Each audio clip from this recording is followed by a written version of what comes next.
Hi everybody, welcome back. It's Jen, the Soul-Filled Yogi, spiritual mentor, and crystal junkie. So, I had a request for this series to cover a specific topic, so the numbers of the videos are going to go a little out of order, but stick with me because this is good stuff. So, you may have seen the things that I'm going to talk about around and have been wondering what the heck they are. So, what we're going to talk about today is mala necklaces. So it's kind of a thing that is been around in the yoga community, but it really is actually just a spiritual tool that anybody can use regardless if you practice yoga or not. It's just become more popular in the past few years.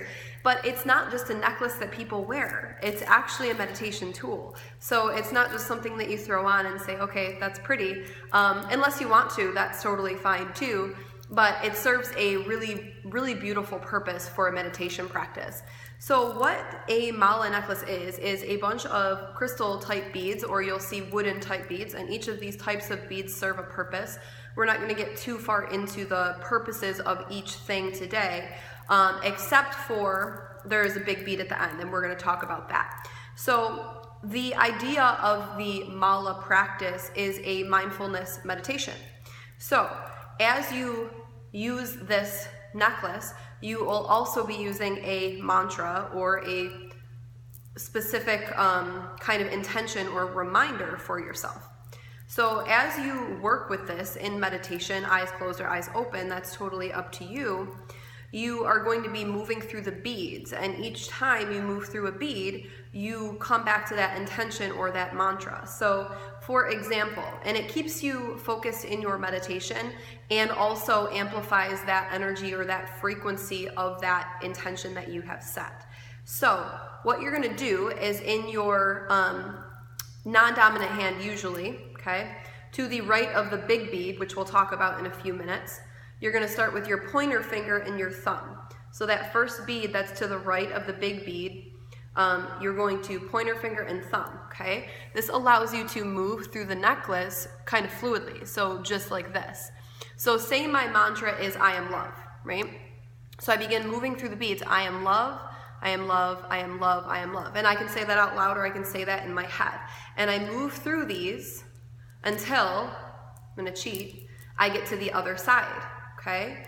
And I don't touch this bead or count the big bead.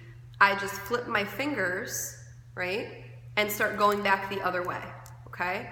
So saying that intention or that mantra every time I move through a bead. So generally when you have a mala necklace, there's 108 beads on this necklace.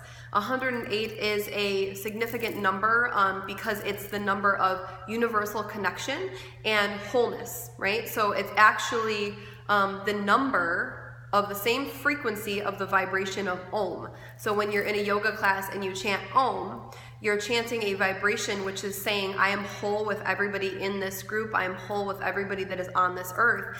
And 108, which is 108 beads on the mala, is the same thing, okay? So 108 beads, that's significant. Now this bead at the center is the guru bead, okay? This is called guru bead. So this bead, so mine's like a crystal quartz right here, is after you have done this meditation, usually for 40 days, right? 40 days is the amount of days that it takes to build a new habit, and also a significant number as well. We won't go into that too much.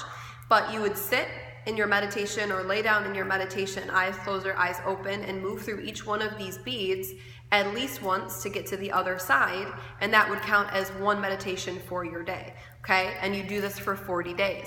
At the end of 40 days, this bead is said to be charged, and that's when you put on the necklace.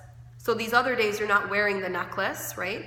So this is now fully charged, and it makes like an auric shield around your body with that intention. So I am love. So now this center bead, when I'm wearing this, is going to bring me love and self-love, okay? So before your 40 days, you don't typically wear it, but people have different variations of their practices.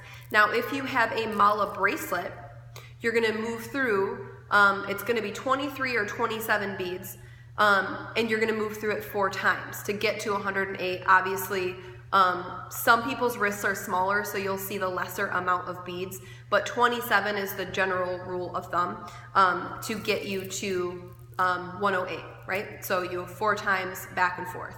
And there sometimes will be a guru bead and sometimes will not be a guru bead. That's just something that people put on or don't, but generally has that energy.